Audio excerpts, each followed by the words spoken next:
On va commencer par une vente aux enchères. Alors je vous explique, mais cette vente, on va la faire pendant la projection, c'est-à-dire que j'ai fabriqué un meme coin exceptionnel, donc j'ai fait un big meme coin, c'est mon big meme coin que voici, qui est ma monnaie. J'ai créé ma monnaie. C'est-à-dire, vous savez que nous vivons une époque merveilleuse en ce moment où il y a des monnaies qui sont créées partout, des monnaies alternatives, d'ailleurs, qui sont les NFT, qui servent d'ailleurs, qui ont été créées pour essayer de contourner les banques centrales. Je vais raconter les NFT après. Et dans la foulée, je me suis dit, je vais en profiter pour créer ma monnaie, à la fois ma crypto-monnaie en NFT, c'est une œuvre d'art NFT, mais c'est aussi une vraie monnaie. Je bats ma monnaie, là, donc c'est le meme coin, qui est avec mon logo, c'est-à-dire c'est le nom de Yamin.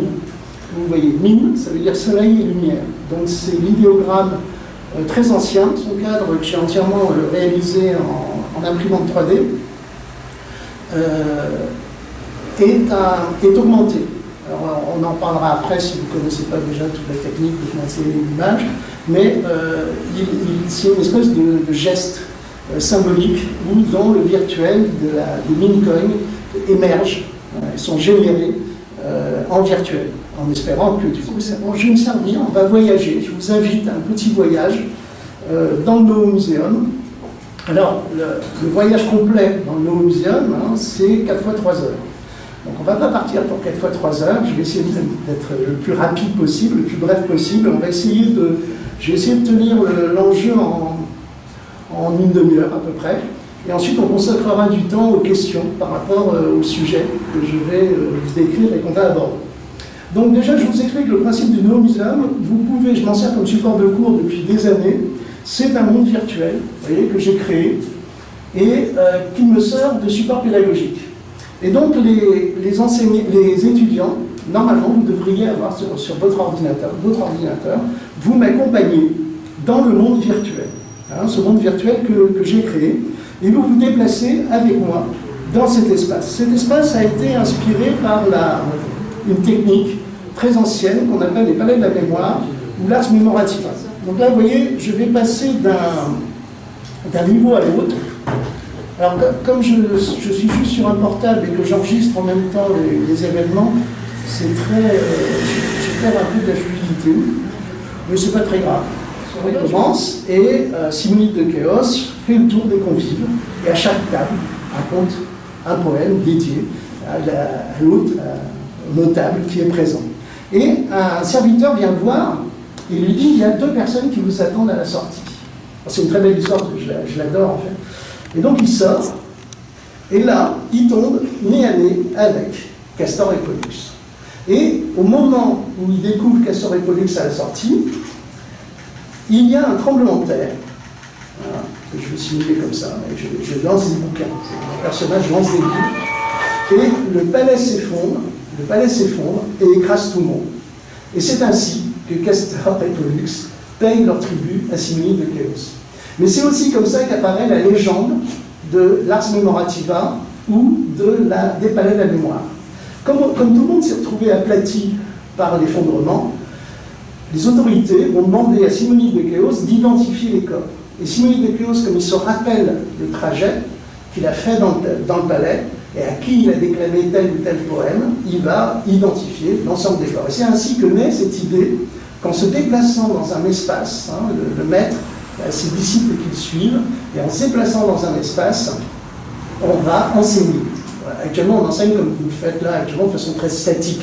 Vous êtes assis de façon statique. En fait, vous retenez assez peu de choses. L'idéal serait que vous interveniez, vous marchiez avec moi dans les mondes virtuels. Et ce que j'ai découvert, et là maintenant, je vais tout de suite attaquer le sujet de la conférence, ce sont les NFT et les métaverses. Alors, qui parmi vous connaissent les métaverses et les NFT? Lui, là, je sais qu'il le connaît. Qui d'autre? J'ai vu quelqu'un lever la main. Ma chérie, Linda. Vous êtes 3 à connaître à peu près. Alors c'est bien, parce que du coup, je vais pouvoir faire je vais vous expliquer comme si personne ne connaissait en fait ce que sont les NFT et les métaverses. C'est la grande révolution en art que nous sommes en train de vivre actuellement qui est énorme. Pour que vous compreniez bien ce que sont les NFT et les métaverses, je suis obligé de revenir un peu en arrière dans l'histoire. Donc là, je viens de vous expliquer l'Ars Memorativa. Je vais revenir à l'époque préhistorique. Neil Stephenson est un auteur de science-fiction qui va sortir un roman dans les années 90 qui s'appelle Snow Crash en anglais, ou traduit par Le Samouraï virtuel en français, dont la couverture a été faite par un ami, un de nos amis de la science-fiction, un des grands illustrateurs de la science-fiction qui s'appelle Philippe Manchou. Mais ça, l'important, c'est que raconte Neil Stephenson. Et alors, Neil Stephenson met en place... Alors, il faut savoir que dans les concepts de réalité virtuelle et des choses comme ça, il a un précurseur, évidemment, c'est William Gibson, qui invente en 1983 le mot cyberespace. Et donc, j'arrive là dans la modélisation des vaisseaux mondes, des fameux vaisseaux mondes de O'Neill. C'est un vaisseau O'Neill, vous savez, qui tourne sur lui-même pour générer de la pesanteur. Et en fait, vous voyez, la NASA est en train, comme d'ailleurs pas que la NASA, toutes les grandes sociétés humaines actuellement sont en train de développer le voyage stellaire. Et là, même Elon Musk et toute la bande, multimilliardaires, qui ont accès à un des mèmes les plus puissants de l'histoire de l'humanité, qui est l'argent. L'argent, c'est la pierre philosophale. Je ne vais pas vous faire McLuhan, mais en gros, il suffit juste de se poser la question, qu'est-ce qu'un outil amplifie? Qu'est-ce que l'argent, qu'est-ce qu'il fait? L'argent est un convertisseur universel. Donc vous imaginez bien nos super milliardaires qui ont accès à la pierre philosophale, qu'est-ce qu'ils font avec cette pierre philosophale? Eh bien, ils s'attaquent au plus ancien mème de l'humanité, l'immortalité et la conquête de l'espace. La conquête de l'espace est un mème véhiculé par les conteurs depuis l'aube de l'humanité, et les scientifiques sont en train de le réaliser à travers, vous voyez, ces immenses vaisseaux spatiales dont la station spatiale européenne, la station l'ISS, pardon, est un prémisse. Et d'ailleurs, je vais juste vous montrer un petit plaisir que je me suis fait juste pour le fun comme ça, par rapport à ces créatures informationnelles qui amènent, qui déterminent les grandes voies de l'humanité. Voilà. J'ai installé la petite navette de 2001 de l'espace et je me retrouve à flotter dans l'espace. Métaverse, il dit je fais le métaverse. Là-dessus, Epic, très grosse boîte de production de jeux vidéo, a dit non, c'est nous qui sommes en train de faire le métaverse. Donc, en ce moment, ils sont tous en train de se tirer à vue pour dire qu'ils sont les inventeurs du métaverse. Alors ça, c'est qu'en fait, l'investissement émotionnel, sensuel, identitaire est beaucoup plus fort lorsqu'on est à la troisième personne, paradoxalement. C'est-à-dire lorsqu'on se voit se déplacer au milieu des autres participants du monde virtuel. Et ce phénomène est sans doute lié au fait que nous avons des neurones miroirs dans le cerveau qui sont associés aux neurones moteurs, on appelle ça aussi les neurones empathiques, qui lorsqu'ils voient, par exemple, lorsque vous me voyez faire ça, vous avez un petit théâtre intérieur de votre cerveau qui est une machine à simuler, qui simule, qui reproduit tout ce que je fais. Et on appelle ça les neurones miroirs, et le subconscient en tient compte. Vous n'avez pas conscience de ces... Donc immédiatement, en quelques fractions d'instant, votre cerveau sait que ce qu'il voit là, c'est bidon. Quoi qu'il se passe sur l'écran, on sait que ce n'est pas réel. Lorsque vous mettez un casque de réalité virtuelle, vous synchronisez donc votre système vestibulaire, qui est le système de l'équilibre, qui sert à maintenir le corps en équilibre. Résultat, comme vous invoquez dans la relation de dématérialiser le corps et donc le subconscient, pour votre conscience, tout ce qui se passe est évidemment faux. Vous savez que vous êtes dans un monde factice, une simulation. Mais par contre, votre subconscient le croit vrai. Résultat, si vous marchez au-dessus du vide avec un casque de réalité virtuelle, eh bien, vous perdez l'équilibre. Parce que votre subconscient est persuadé que ce que vous vivez est vrai. Alors c'est énorme. Alors, il n'y a pas que les casques de réalité virtuelle qui font ça, c'est ce que j'ai en train de vous dire, c'est que déjà les premiers métaverses, pourtant dans ce type de représentation, arrivent d'ailleurs toujours, à stimuler et à impliquer le subconscient dans la relation dématérialisée par tout un tas de biais. L'avatar à la troisième personne, et aussi, alors ça c'est là que j'arrive dans le cybersexe, Alors, il faut bien revenir, bien prendre conscience que les MMORPG, enfin les métaverses, ce sont des réseaux sociaux. Essentiellement, vous êtes en relation avec des humains, vous n'êtes pas en relation avec des robots. Bien sûr, il y a des robots, hein, il y a des PNJ, des bots, etc. Mais la très grande majorité des interactions se font avec des humains. Or, qui sont derrière les avatars. L'humain est l'entité la plus complexe qu'on connaisse de l'univers. Donc vous vous trouvez dans un espace, une société remplie d'humains qui ont tous des apparences totalement excentriques, caricaturales, grandiloquentes, et qui ont tendance un petit peu à partir dans tous les sens. Donc vous commencez à développer une sociabilité, je dirais, exagérée, de fiction, et vous commencez à vivre des relations fortes, dont des relations sexuelles amoureuses. C'est ça le truc de ouf qu'on découvre avec les métaverses, et qui fait peur à Zuki, qui fait peur à Epic, qui fait peur à toutes les majeures compagnies actuelles qui essaient de s'emparer des métaverses, c'est qu'on s'aperçoit en fait qu'on peut avoir des relations affectives fortes avec un avatar. Et on s'en fout complètement de savoir quel est l'humain qu'il y a derrière. C'est-à-dire que ça peut être un homme, ça peut être une femme, ça peut être ce que vous voulez. Dans le monde virtuel, commencent à se construire des relations fortes, essentielles, de réalisation existentielle, à travers des entités informationnelles étranges. Joseph, dans notre évolution, un outil de cybersexe, un des premiers grands outils de cybersexe après l'écriture, après la littérature, les échanges épistolaires érotiques sont très anciens, c'est le téléphone. Hein, le téléphone, et j'ai connu, moi, c'est ça qui est bien, hein, quand je suis arrivé à Paris, j'ai connu le réseau, ce qu'on appelait le réseau. C'est-à-dire vous appeliez un numéro de téléphone, ça faisait tout, et dans les silences, vous pouviez parler à une multitude de gens. Et en fait, c'est devenu un réseau dédié, l'équivalent du Minitel Rose ou de certains réseaux contemporains, un réseau de rencontres ou d'échanges autour de la sexualité. C'était une technologie, c'était un biais technologique qui était utilisé par la résistance pendant la Seconde Guerre mondiale parce que c'était une sorte d'imprégnation magnétique dans les câbles qui faisait qu'on ne pouvait pas remonter, trouver qui était en train de parler dans ce bug.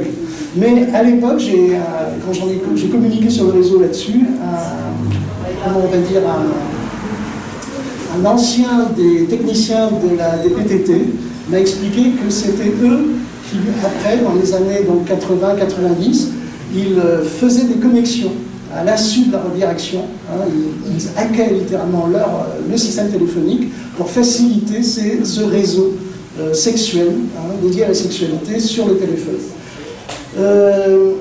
Je ne vais pas tout vous raconter sur mes aventures là-dedans, et là, évidemment, en termes de cybersexe, une des choses extraordinaires que j'ai découvertes donc, avec les avatars, c'est qu'on a déjà des implications sensuelles, émotionnelles et sociales très très fortes avec les avatars à la troisième personne, mais en plus, les fabricants, alors les avatars n'ont pas de sexe hein, à l'origine. D'ailleurs, ce que je vais faire, oui, alors non, je vais, si, allez, je vais y aller. Alors, là, on va sortir de ce niveau-là, et je vais, alors du coup, je vais y arriver direct. Non, c'est raté. Donc, je ne sais plus où je l'ai caché, je vais revenir en arrière. Alors, les avatars, donc, comme je vous disais, n'ont pas de sexe à l'origine. Hein, c'est-à-dire, Second Life respecte quand même une espèce de, je dirais, de relative distanciation par rapport à la sexualité. Par contre, vous pouvez créer vos entreprises dans Second Life. Hein, c'est-à-dire, vous pouvez vendre des biens virtuels. Ça aussi, c'est très important, la possibilité de vendre, de gagner sa vie à travers la virtualité. Et là, il y a des fabricants qui se mettent à fabriquer, à mettre sur le marché des sexes pour avatar. C'est-à-dire vous pouvez acheter un sexe féminin, un sexe masculin, éventuellement les deux, hein, et équiper votre avatar avec ces dispositifs-là. Alors, ah ben voilà, super. Donc là, je suis sur le niveau consacré à l'histoire de l'informatique, et là, je vais aller dans Second Life. Alors, on ne va pas aller là dans Second Life, parce que on n'a pas le temps, c'est un peu laborieux, on pourrait. Et donc là, j'ai quand même compilé un certain nombre de séquences vidéo d'événements qui se passent dans le monde virtuel de Second Life, des pratiques sexuelles. Et là, j'étais en train de vous parler de... Ah oui, alors j'ai un niveau, enfin j'ai un écran où on va aller visiter un marchand de sexe, justement, une boutique, voilà, ici, c'est ça, c'est Excite Shop. Donc là, vous voyez, il y a mon avatar, on rentre dans les boutiques, c'est des boutiques, hein, c'est comme dans le monde réel, c'est à l'image du monde réel, et donc là, vous avez des tas de présentoirs, de tableaux, où vous pouvez vous acheter un certain nombre d'objets. Un sexe, voilà, là, vous pouvez vous acheter le Female Starter Pack, donc un vagin, en l'occurrence, qui sont intéressants, parce qu'ils sont programmés, et donc ils interagissent avec les autres. C'est-à-dire, si vous cliquez sur le vagin de votre collègue, de la personne que vous rencontrez, de votre partenaire, il va réagir. Alors le phallus, il grandit, hein, c'est ce qui est très intéressant. Le fait, et l'autre chose très importante, alors du coup, là, je vais continuer, là je vais vous montrer un petit dispositif, non, je vais vous montrer les plus trash. Quand même vous montrer les plus trash. Alors, ce que j'ai fait moi, c'est que j'ai créé ce que j'ai appelé No Donjon, hein, qui était au départ un musée, parce qu'il y avait vraiment les gens ont une créativité extraordinaire sur les dispositifs à vocation sexuelle dans les métaverses. Et donc, je trouvais des... Là, vous voyez, par exemple, c'est une créature extraterrestre qui vous pénètre de partout.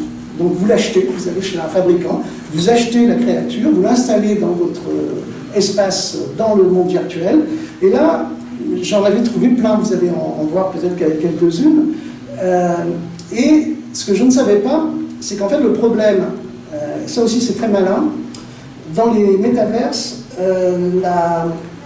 c'est gratuit, vous pouvez circuler gratuitement, mais si vous commencez à vous installer une maison, un objet qui est pérenne, c'est-à-dire qui va rester dans l'espace, la surface qui vous est autorisée de construction est indexée sur le nombre de polygones. C'est-à-dire, plus vous avez une surface grande, plus vous avez le droit de poser des polygones dans le monde virtuel. Donc, la plupart des gens ne dépensent pas beaucoup d'argent dans les métaverses, et en fait, ces choses-là représentent énormément de polygones. Donc, quand vous avez, je dirais, pas une sim, mais un espace de base, une seule créature de ce type-là vous bouffe tous les polygones qui vous sont autorisés pour ce que vous payez. Moi, je n'avais pas tout compris à ce niveau-là, et à l'époque, je gagnais très bien ma vie comme réalisateur de télévision, donc du coup, je dépensais pas loin de 250 à 300 euros dans la location de ma sim, on va dire, sur Second Life. Et je pouvais faire ce que je voulais. Et donc, j'ai commencé à créer ce musée, et là, j'ai vu plein de gens débarquer. Il y a plein d'avatars débarquer et jouer, utiliser mes objets du musée. Pourquoi? Parce que c'était en fait un endroit assez rare où il y avait une telle concentration de dispositifs destinés au cybersexe. Et non seulement ça, mais j'ai vu apparaître des scénarios. Alors ça rejoint le cinéma.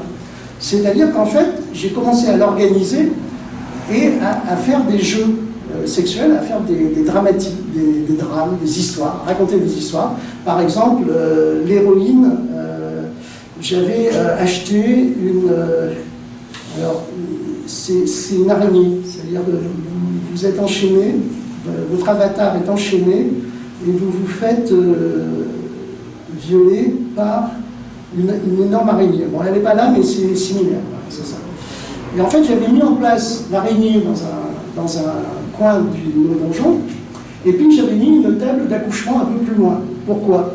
Ben parce que dans le dispositif, une fois que vous aviez été pénétré par l'araignée, il y avait un message qui disait que vous récupériez un cadeau. Vous avez un cadeau dans votre inventaire.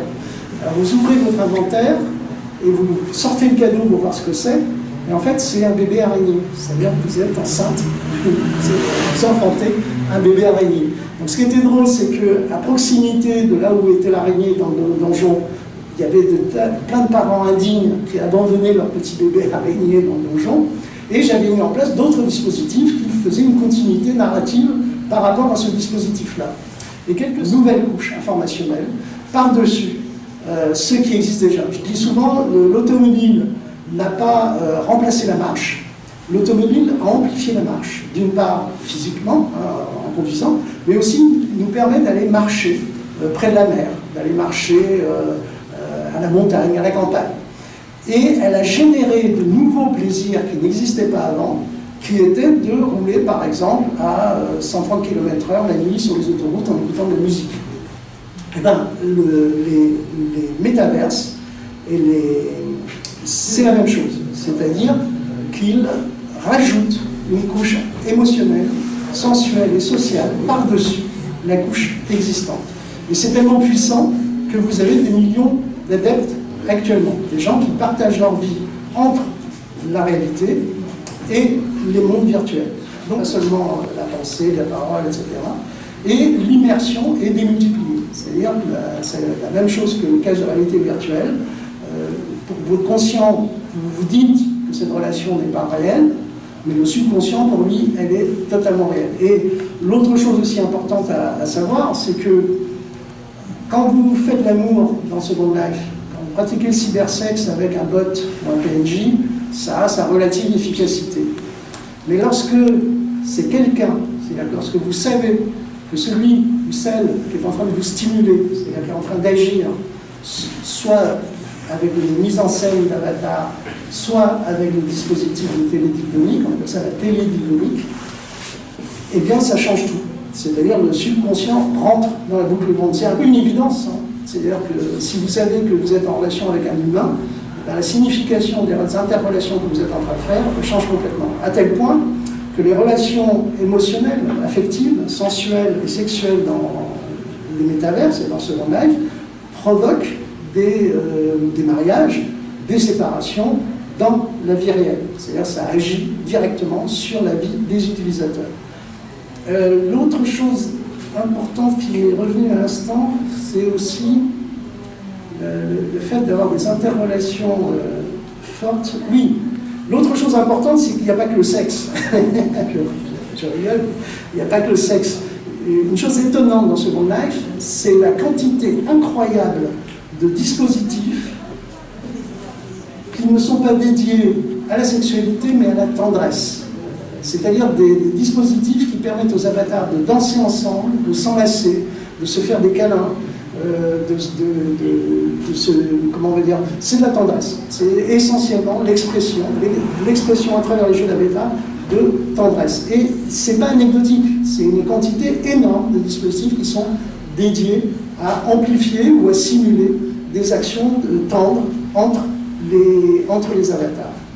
Qui étaient payés pour surveiller que dans certains MMORPG français, les ados ne pratiquaient pas de sexualité. Ce qu'ils vont faire tout de suite. Le truc, c'est qu'il y a du boulot.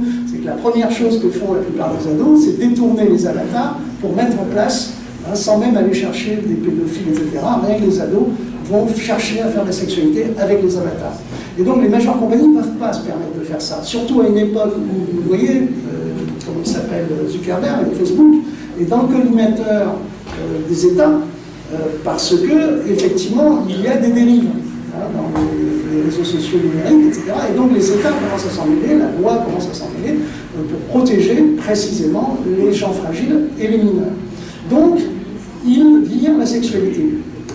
Selon Life, ce qui est important à savoir, c'est que c'est le seul, quasiment, le seul MMORPG au monde, c'est pas un MMORPG, le seul métaverse au monde, où la sexualité non seulement est autorisée, mais promue. Et ça, c'est très étonnant. C'est très, très étonnant. Ils ont eu plein de procès qu'ils ont toujours gagnés. Hein. Et quelle est l'importance du... Alors, pour avancer, je pense que pour les métaverses, vous avez compris ce que c'est un métaverse, hein, à peu près. N'hésitez pas à me poser des questions. Les métaverses qui vont émerger dans les mois qui viennent, vont être censurés. Hein, n'auront pas cette part de sensualité et de sexualité possible à l'intérieur de leur dispositif. Moi, je pense que ça sera un manque énorme. C'est-à-dire qu'ils ne peuvent pas revendiquer le nom de métaverse parce qu'il va leur manquer le moteur fondamental, le moteur mémétique fondamental qui est précisément la sexualité, et la sexualité qui touche, en tant qu'artiste, on sait tous hein, qu'on va toucher très très loin dans notre subconscient. Donc ça, c'était pour le métaverse. Les NFT, est-ce que je vous le fais ou on arrête là et on passe au comment ça s'appelle? Et pour l'instant, Alors, moi ce que je vous propose, parce que ça fait un moment que je cause, on va arrêter bientôt. Je ne vais pas vous parler des NFT, on s'arrête sur les métaverses, et posez-moi des questions si vous en avez.